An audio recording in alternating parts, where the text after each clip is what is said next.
Hello, this is Dr. Martina, and today it's going to be a personal discussion because I ask myself, why do I need to touch myself? A couple days ago I told a friend that I haven't played with myself in a very long time, and she seemed to be shocked, thinking that a sex-positive human being like I am should touch herself in this isolation time and any other time too. So I realized, I start questioning my sexuality, my libido, and I says, wow, maybe I've lost it. Why I can't find the energy to actually masturbate and touch myself. So the question of course bothered me, and it occupied my mind, and so today I decided, okay, I'm just going to have to do it in order to see why. And it wasn't easy. It was a lot of effort. Everything had to be right. I felt like my cat before she sits down, she just goes around like 10 times because it's just quite not right yet. So there's a lot of effort involved, and I know there's a lot of women out there who know what I'm talking about.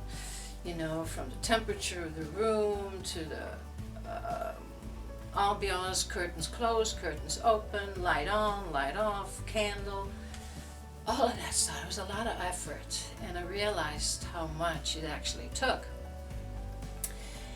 And then I realized usually I usually go into my fantasy as my arousal source to get my arousal up.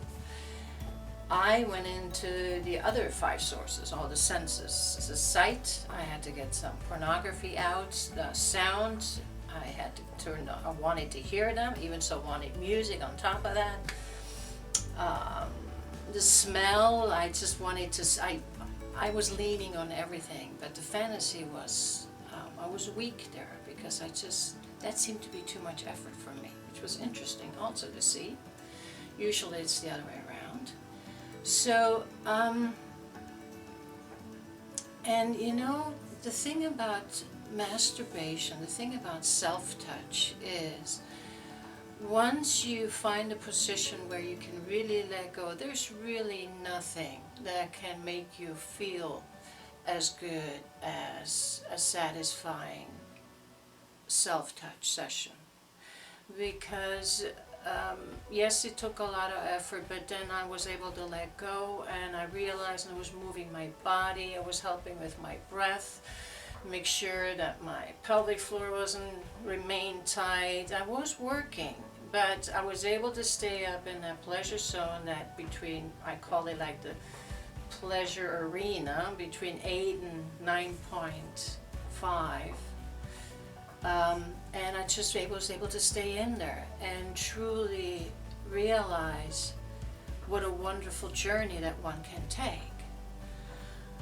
And I just had to stop complaining about, I want to touch, I want to be touched, because that you can do with yourself.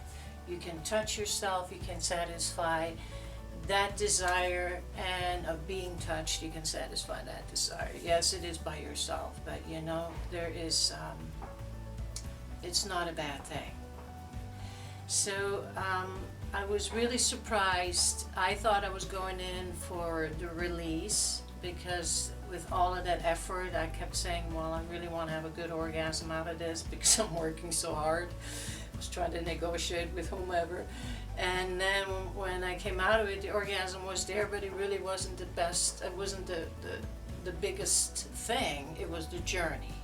It was the wonderful, beautiful journey between when I knew my arousal was getting going to the point when I finally let go. It was that whole journey. And I got my question answered, why should I touch myself?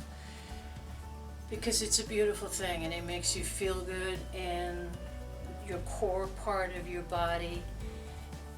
If you smile along with it, it makes you feel good in your heart. And I'm just glad that my libido didn't get lost with this virus situation that we have. I'm just really happy about that. I mean, I wasn't too worried. Well, yes, I was worried, of course. I just added that to all the other worries. But anyway, my question, why should I touch myself?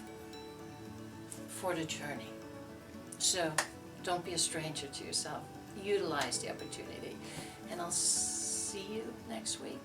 Bye-bye. I'm going to have my second cup of coffee now and a piece of chocolate. Swiss chocolate, of course. Bye-bye.